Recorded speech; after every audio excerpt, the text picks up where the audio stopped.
she bragged. I hooked up with 3 guys on spring break. To her friends. I said, cool story. When the pregnancy test came back positive and none of the 3 answered her calls, I, 29 male, should have seen the red flags when Meredith, 27, started planning her spring break trip with her single friends.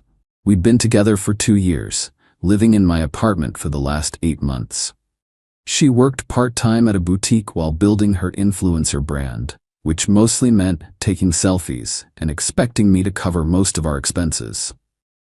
When she announced the trip, I wasn't thrilled, but figured a week apart might be healthy. She and her friends Jenna and Tori had booked an all-inclusive resort package.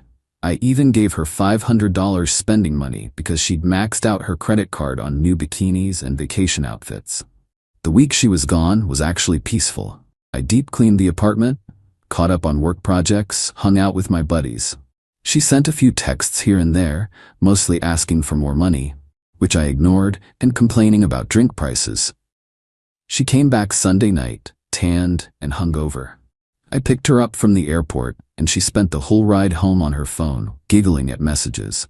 When we got home, she crashed immediately. Monday evening, her friends came over for wine and to debrief about the trip. I was in my home office working but could hear everything through the thin walls. Oh my God, Mer, I still can't believe you actually did it, Jenna squealed. 3 guys in 1 week, you're legendary, Tori added. I froze at my desk. Blake was definitely the hottest, Meredith laughed. That first night at the foam party? Incredible. But Trent had this whole mysterious vibe, you know? Met him at the tiki bar Tuesday. What about the last one? Jenna asked. Xavier, the DJ from the yacht party. Friday night was... Wow. More giggling. I mean, what happens in Cancun stays in Cancun, right? My stomach turned. I sat there, hands shaking, listening to my girlfriend of 2 years describe cheating on me with 3 different men like it was some sort of achievement. Does Ethan know? Tori whispered. Are you kidding? No way, he thinks I was just hanging with you guys. He's sweet, but boring. This was my last hurrah before I have to start thinking about settling down or whatever. I closed my laptop and walked into the living room. 3 faces turned to me. Meredith's going pale. Cool story, I said, keeping my voice level. Jenna, Tori, I think you should leave. They grabbed their purses and practically ran out. Meredith stood up, swaying slightly from the wine. Babe, we were just joking around. You know how girl talk is. I heard everything, Mer. Blake, Trent, Xavier, the phone party, tiki bar, yacht. Her face crumbled. It didn't mean anything. I was drunk. It was just vacation fun.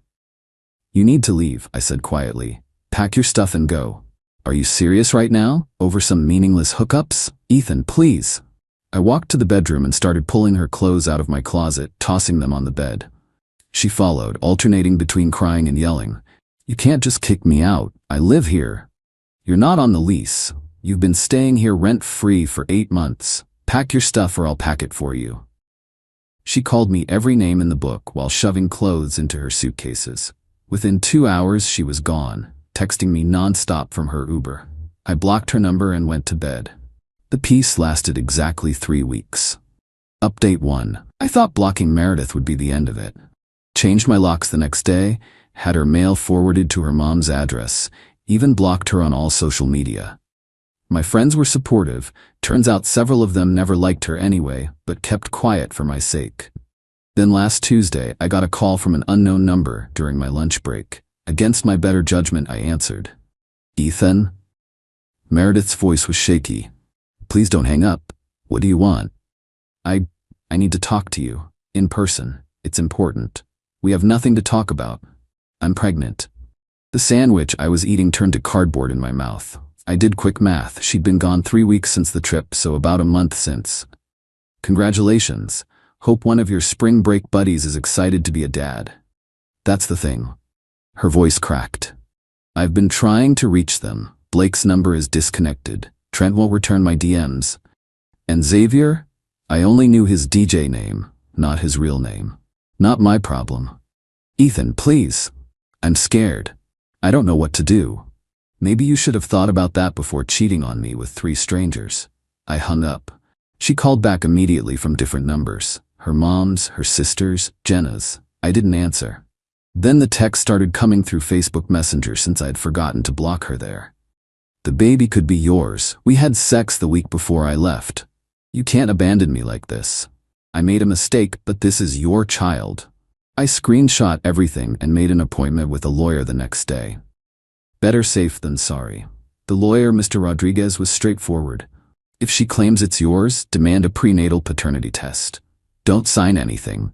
Don't give her money. Don't acknowledge any responsibility until you have scientific proof. 2 days later, Meredith showed up at my work. Security had to escort her out when she started screaming in the lobby about me abandoning my pregnant girlfriend. My boss called me in, concerned. I showed him the screenshots of her bragging about cheating. He winced and told me to take the rest of the day off. That evening, her mother Diane called from yet another number. Ethan, sweetheart, I heard what happened. Meredith made a mistake, but surely you can forgive her. The baby needs a father. Diane, your daughter cheated on me with 3 men. The baby isn't mine. You don't know that. She says you two were intimate before the trip. One time, with protection. Besides, she literally told her friends about 3 other guys. Have her call them. She tried. Those boys won't take responsibility. You've been together 2 years. Doesn't that mean anything? It meant something to me. Apparently not to her. Goodbye, Diane. The calls kept coming. Her sister Cassie, her friends, even her cousin I'd met once at Christmas. All with the same message.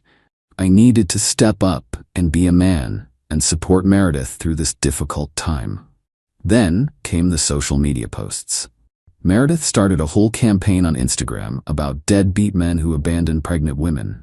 She was careful not to use my name, but anyone who knew us would know who she meant. The comments were filling up with supportive messages from her followers about how real men take responsibility, and he'll regret this when he sees his baby. I stayed quiet, documented everything, and waited. Update 2. Last week, Meredith's campaign escalated. She started posting ultrasound photos with captions like, 8 weeks and doing this alone because he refuses to acknowledge his child, and some boys never become men. My phone was blowing up with messages from mutual acquaintances asking if it was true that I'd abandoned my pregnant girlfriend. I had a simple response ready. She cheated with 3 guys on spring break and bragged about it. The baby isn't mine. Most people backed off after that, but Meredith's family doubled down. Her sister Cassie actually showed up at my apartment on Thursday night with Meredith. I saw them through my Ring doorbell and didn't answer. They stood outside for 20 minutes, with Cassie pounding on the door while Meredith cried dramatically. "Open up, Ethan. You can't hide forever," Cassie yelled. "My sister is pregnant with your baby. Be a man." I called the building security and they were escorted out, but not before Meredith screamed loud enough for half the building to hear. "I'll see you in court. You'll pay child support for the next 18 years. Friday morning, I got served with legal papers. She was actually suing me for paternity and child support. My lawyer had prepared me for this possibility. "Perfect," Mr. Rodriguez said when I called him. "Now we can demand a prenatal paternity test through the court. She can't refuse if she wants to pursue support." The test was scheduled for this Monday. Meredith had to pay for it up front, since she was the one claiming paternity, about $1,500 that I'm sure she had to borrow from her family. In the meantime, her social media campaign intensified. She started a GoFundMe for single mother abandoned by longtime boyfriend, claiming she needed help with medical expenses and baby preparation.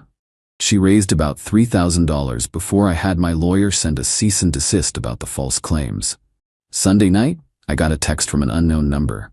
"Hey man, this is Blake from Cancun. Some crazy chick is blowing up my Insta saying I got her pregnant? I'm married, bro. Please tell her to stop." I couldn't help but laugh. I forwarded the message to my lawyer. Monday came. Meredith looked rough at the clinic. No makeup, hair in a messy bun, wearing sweats. Her mom and sister flanked her like bodyguards. She wouldn't make eye contact with me. The test was simple. Blood draw from her, cheek swab from me.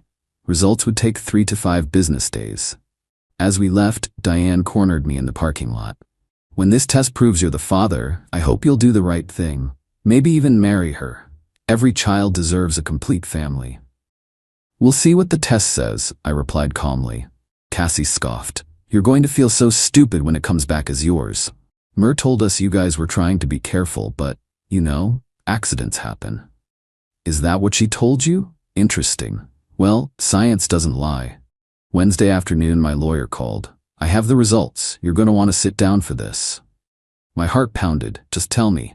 0% probability of paternity. You are definitively not the father. The relief nearly knocked me over. Send me a copy. Send her lawyer a copy. Send everyone a copy. Already done. Her lawyer called 10 minutes ago. Apparently, there's quite a scene happening at their office. That evening, the text started. Meredith, the test is wrong. We need to do it again. Diane, those tests can be faulty. You should get a second opinion. Cassie, you probably paid off the lab. This isn't over. I didn't respond to any of them. But I did make one social media post, my first in weeks. Just a simple screenshot of the test results showing 0% probability, with the caption, "Science doesn't lie. Best of luck to the actual father." My phone exploded. The same people who'd been calling me a deadbeat were now sliding into my DMs with apologies and "I knew something was off" messages. But the best part, Jenna messaged me privately. "OMG, Ethan, I'm so sorry. I tried to tell her not to lie, but she was convinced she could make you believe it. She doesn't even know which guy is really the father. Blake is married, Trent ghosted her, and she doesn't even know Xavier's real name. She's freaking out." I screenshot that too, just in case. Update 3. It's been 2 weeks since the paternity test results, and Meredith's world has completely imploded. First, the GoFundMe. Once I posted the test results, people who donated started demanding refunds. GoFundMe investigated and found she'd violated their terms by making false claims. They shut down her campaign and refunded all donors. Meredith had already spent about $1,000 of it on baby stuff and maternity clothes. Now, she owed that money back. Then came the social media backlash. All those supportive comments turned into angry accusations. Her follower count plummeted. Brands that had given her small sponsorship deals dropped her. Her influencer career died overnight. But the real drama started when Blake's wife found out. Remember Blake mentioning he was married? Well, his wife Veronica is apparently a force of nature. She hired a private investigator who found Meredith's spring break photos and videos that Jenna and Tori had posted. There was Blake, clearly visible in several, including one where he and Meredith were very obviously together at the phone party. Veronica didn't just want a divorce. She wanted blood. She sued Meredith for alienation of affection. Apparently that's still a thing in some states. She also sent copies of everything to Blake's employer, his family, their entire social circle. Blake lost his job at some investment firm for conduct unbecoming or something. Blake, now desperate, finally responded to Meredith's messages, but only to beg her to take a paternity test to prove he wasn't the father so he could salvage something with his wife. Meredith agreed, hoping he'd step up if it was his. Plot twist. Blake wasn't the father either. That left Trent and Xavier.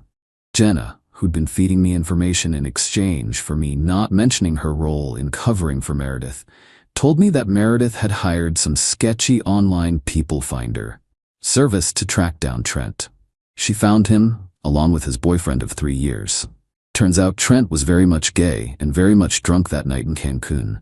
He agreed to a test just to shut her up. Not the father. That left Xavier the DJ, whose real name nobody knew. Meredith spent hundreds of dollars she didn't have trying to track him down. She called every entertainment company in Cancun, stalked DJ forums online, even considered flying back to search for him. Meanwhile, her family was starting to crack. Diane, who'd been Meredith's biggest defender, was furious about the money she'd lent for the paternity test and lawyer fees. Cassie was getting harassed online for her part in the whole drama and blamed Meredith for ruining her reputation too. Last Monday, Meredith did something desperate. She created a fake Instagram account and messaged me. "Ethan, it's Xavier from Cancun. I heard you're looking for me about Meredith. I'm willing to take a paternity test, but I need $5,000 for my travel expenses. Can you help?" The grammar was too good, and the account was created that day. Plus, Jenna had already told me Meredith was broke and trying to scam money for the baby. I reported the account and sent screenshots to my lawyer, who forwarded them to Meredith's lawyer with a note about potential fraud. Her lawyer dropped her the next day.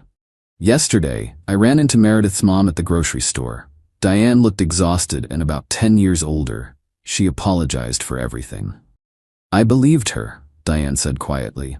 She swore up and down it was yours, said the spring break thing was just a story to make her friends think she was cool. I spent my retirement savings helping her, and now, she shook her head. She's living with us again. Still no idea who the father is. Still posting on Instagram like nothing happened, talking about her journey as a single mother. I'm sorry it worked out this way, I said, and I meant it. Not for Meredith, but for her family who got caught in her lies. Can I ask you something? Diane looked uncomfortable. Was she always like this? The lying, the manipulation? I thought about it. The little lies about where money went, the stories that didn't quite add up, the way she'd twist situations to make herself the victim. Yeah, I admitted. I just didn't want to see it. Final update. 1 year later. Figured I'd give one last update since people keep DMing me asking what happened. Meredith had the baby, a little girl. She never did find Xavier. Word through the grapevine is she put the baby up for adoption.